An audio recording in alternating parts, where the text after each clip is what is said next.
I never been a very religious person. Well, as a kid, I was obviously my parents took us to church and we were doing all this Sunday stuff. Every day? Every Not day. every day, sometime maybe 5 days, 6 days of life.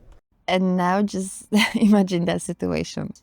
You see that some kind of figure walking towards you, and you see the guy with white dress, long brown hair, birds, and dirty sandals, leather one. And what do you think? Climb to Mount Sinai, a place that drew those in search of silence high above the noise of everyday life.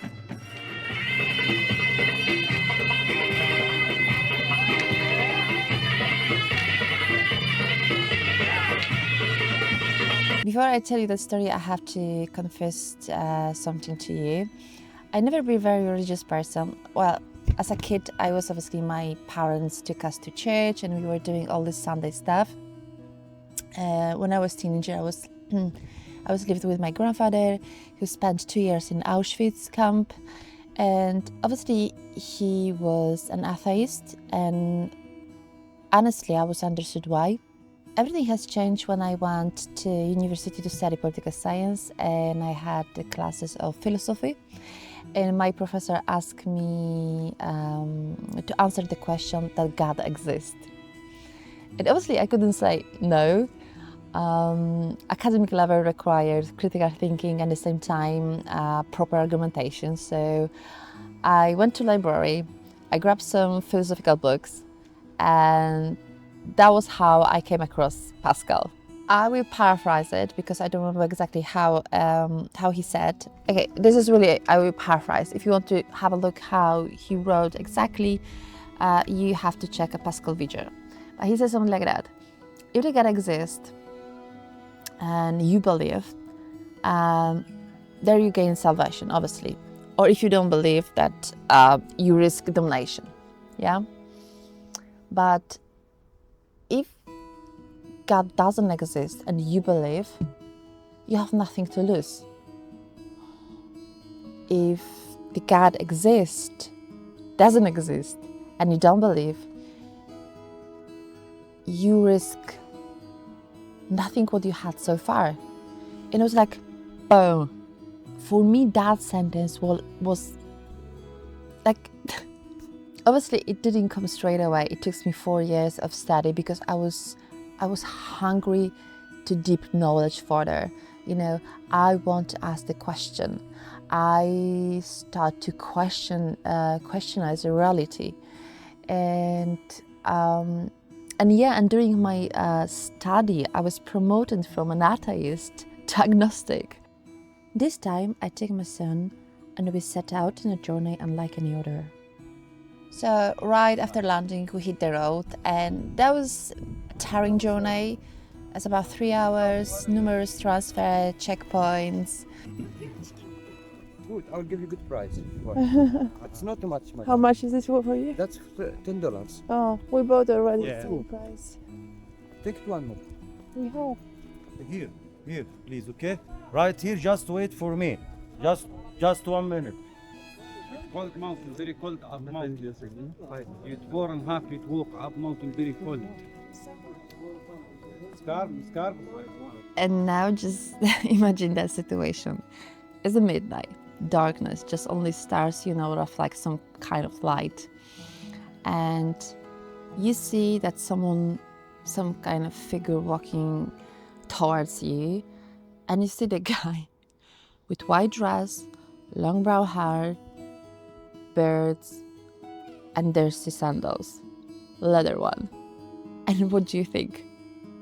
Okay, I don't want to say anything, but obviously my first impression was, like, how Jesus. I'm usually a very chatty person, but I was speechless. And I felt like he trying to suck me through the nose. I don't want to say that I was Jesus. I don't know. I'm an agnostic, but I was questioning that person. So I will call him Mr. Joe. So Mr. Joe promised to take us on summit. So we moved forward. I was following him with, this weird, for me, bizarre obedience like I never had before. I hope so. There is How many times did you climb? Every day? Every day? Every Not day. every day. Sometime maybe 5 days, 6 days no flight. Every day. Me 12 years age. 12 years. Yeah. Oh, yeah. Work. Wow. And people just start to ask him questions. I was surprised because speak in few languages. I asked him, where did you learn to speak, in Russian, in English? And he said, like, from tourists. And what he said in the end, I wish to do not understand everything. And it was like such a godless speech. We arrive and on the summit about 5 o'clock, 1 hour before sunrise. And Mr. Joe suggests that we're supposed to go have a nap. And I remember I had winter jacket, but because I haven't eaten supper, and after landing from the airport, we went straight away to Sinai, to the desert. And obviously I was very, very tired. I was shaking like jelly. But my son just took some kind of blankets and we were trying, obviously, have a sleep. And about 6:30, Mr. Joe came to us and said that we had to have the summit. And yeah, we just, without word, just follow him. And when we arrived on the top, everyone, it was like about 50, maybe 60 people around, and they start to settle out, around the hillsides, wrapped in blankets themselves.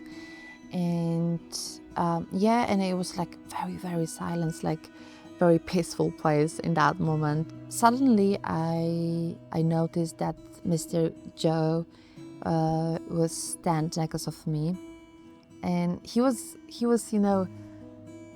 looking at this horizon like first time in his life. He was definitely touched by the possibility to experience this phenomenon every day, and it was beautiful. Absolutely, for me that was so beautiful. I saw something similar in Quechua tribe in Peru, when the people belongs to the land were very proud of this where they live. For us, who travel from places like UK or any part of Europe, is difficult to believe that someone can be happy, and difficult to imagine that we could stay and live in the desert, or we can, live without TV, radio, phones, and so on. So after when I saw him, no coat, no blanket, barefoot, just only sandals, no socks.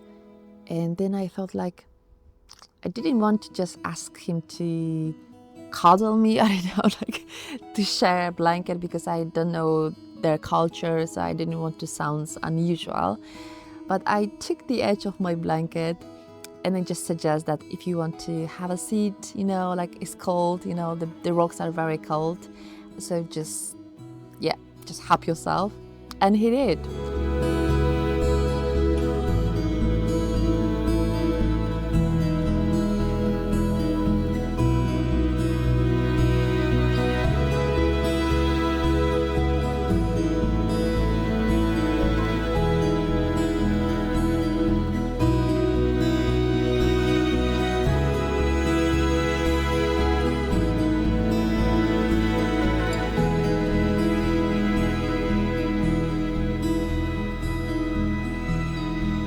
When we soak in the view, we start thinking about breakfast. Everyone have received a box of sandwiches, so people start to eat. And I placed the sandwich box down, and obviously I notice again that he doesn't have any water, no sandwiches. So I told him to have some too, and I just turned over because I was doing something with my camera. I was trying to capture, sun. And after when I came back to my box of sandwich, it turned out that Mr. Joe ate all of them. And okay, there was no breakfast for me. But to be fair, I wasn't angry. Even I was starving, obviously. I wasn't angry because I thought like, I will come back to hotel and I will have very posh, dinner. he will come back to his desert, and maybe that was first and last his, meal during that day. When I was going down, it just clicked. Like, do you remember these old biblical stories about the God testing us? And I was thinking, like, what if that was my test? Maybe I was the one who clothed and fed the hungry. As I reflected on the journey, I began to question the existence of God, not as a specific deity or sacred place we worship, but as something we discover through our own human acts. Perhaps God isn't just up there, maybe we find Him within ourselves, in kindness, compassion we offer, and the moments we share. Maybe that's what the religion truly is, expressed of our humanity and the connection we create with others. This journey taught me that sometimes faith is less about belief in a figure and more about recognizing the divine in everyday acts of love and care.